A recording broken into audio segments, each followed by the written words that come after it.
just really want to know. I mean, obviously, when you originally read the part, I mean, what was it that resonated about it that you really wanted to do more than anything else? More than anything else, I just wanted to work with Lona again. She was the one who first approached me with this project, and I think once I read the script and I saw the unique way that it was sort of dealt with war and you know, an insight into filmmaking of this time, which was obviously a very poignant moment in history of filmmaking. It was sort of a no-brainer, really, an opportunity to be more mature for myself. So. Can I ask you, what was it about the story that resonated with you that made you want to do the part? All the people that as a child growing up in Swaziland, which was sort of time warp like England in the 1950s, there were a lot of people that had been through the colonial services or through the First or Second World War that I grew up with.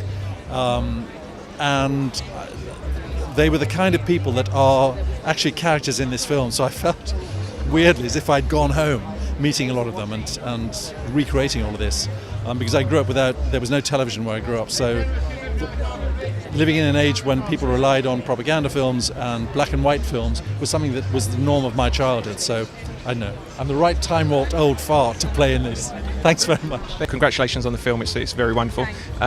What was it about the character itself that really resonated with you that made you want to actually do the part? Ooh, Phyllis takes no nonsense from anybody. She's a strong, wordy woman, and mostly it was her wit, actually. It's the wit of to be honest, the entire thing is a collaboration between all of us. The thing that appealed most was working for Lona. As I've said before, she's got this kaleidoscopic view. She sees texture and depth and colour in a script that appears black and white on the page. So she encourages everybody to do their best work, and really that is something that is always going to be appealing to an actress. She'll make you technicolor when sometimes we can all veer to the beige. Now, obviously, when you're working on a film that's based on a book, does that technically make it easier, in terms of source material, or giving you something to refer back to work on the part? Ordinarily, working from a book, it would make it easier, but Phyllis hardly appears in the book. Her character got engorged because she was so naughty and wonderful and wicked in her sense of humour that actually Gaby Chiappe made her more and more present in the film. She's kind of not really that present in the book. So I read the book thinking, oh, I'll get all my source material from this. And I was like, oh, Phyllis is hardly in it. So actually I could go with my own imagination in terms of developing the character and work with Lona on that. But source material, not that rich. Lissa Evans, who wrote the book, said, oh God, I wish I'd made Phyllis's part bigger now, after she'd seen the film. So that's a compliment. So knowing in terms of the fact that you've been able to do whatever you want really with the character itself. Yeah. What did you really want to bring for the role, for the character? I wanted to bring to her a lack of saccharine, a lack of kind of overly sugaring her character. She's not instantly likeable. I wanted her to be fierce, and I wanted her to be believably resilient. Because she exists in a man's world. This isn't a feminist film per se, but she is a strong woman, the only one in that particular world before Katrin arrives. And I think my own personal story, I was just saying in my own personal story, she slightly falls a little bit in love with Gemma's character. But then so does everybody, so that's okay. Lovely. What was it about the book itself that made you want to turn it into an actual film? It's just very witty, and it takes place in a world that I really love. It's both London and historic and the film industry, with lovely characters and a very nice story and a big cinematic challenge, because there are films within the film that we also had to shoot. A little propaganda film, a little portrait of an airline pilot, and this Technicolor film that they are shooting in the story. So for a director, it's a gem. Now, obviously, as a filmmaker yourself, and you're making films in the modern day, so was it technically quite fascinating to go back and find out how filmmaking was back in the 1940s? The films you did in the 1940s here are surprisingly good and surprisingly modern, many of them. They really age beautifully, and of course that was inspiring. Also that they meant something. Films have never been more important, and that was a good moral boost then and today for all of us. This script does things you would not do or could not do for technical reasons, or because in terms of genre, it blends comedy and drama in a way. Yeah, you did do that then. It is a very British thing. You've always done that, haven't you? And I can only assume, as a director, what are you hoping that audience take away from seeing this? I hope people will feel even more love for London and for films, and with this particular film, I just hope they are entertained and they get to be reminded of some of the strong values that this film has about collaboration, about love, about life being very precarious, as one of the characters say. So it's old school love and drama, but hopefully with so much comedy that it feels contemporary. Many congratulations on the book. It's nice to see that it's finally been turned into a film. Yes. First off, how does that feel? To know that something that you've created is now for everyone to enjoy from all aspects. It's just extraordinary, and also the irony is, of course, I write a book on the difficulty of making a film, on the viciousness of the egos behind it, the rivalries, the producerial demands, and then rather smoothly and elegantly it turns into a film. Without any of these things. But yes, it's extraordinary. I wrote a book about filmmaking and somebody filmed it. It's just bizarre. Obviously, knowing the fact that Gaby has done screenwriting for it, did you work with Gaby at all in perfecting it? We talked a lot, and I'm very fond of Gaby. I mean, I dedicated my next book to her, so I think she's fantastic. We did talk, but what I really felt is that she not only read the book and knew it better than I did by the end, but she researched the era thoroughly, and she turned what was basically a long sweep of narrative into a drama, something that I could never have done. She made it filmic and did it quite brilliantly, I think. Because it's a big book with a lot of plot, and like all novels, it had to be narrowed down for a film, and she did it absolutely beautifully and with great skill. And also, when she wrote jokes, I think they were as funny as my jokes, so I'm really pleased about that. I've got to start off by asking, how did you originally become involved in the project? I read the book. I read Lissa's book, Their Finest Hour and a Half, and I really, really loved it. And I thought it would make I could see it as a film. I thought it would be fantastic. And luckily, at the same time, the producers had come across it and thought the same thing, and they were looking for a writer. So it was serendipity. Obviously, having the book to hand and using it as your effectively your source material to go by and create the characters even more than what we see in the book. What was that like working with the original author to create that? Oh, she was brilliant, because she was incredibly generous, because she knew that they would have to be. It's a very rich, big book, and she knew it was going to have to be re-engineered for the screen, and that things would go, and that.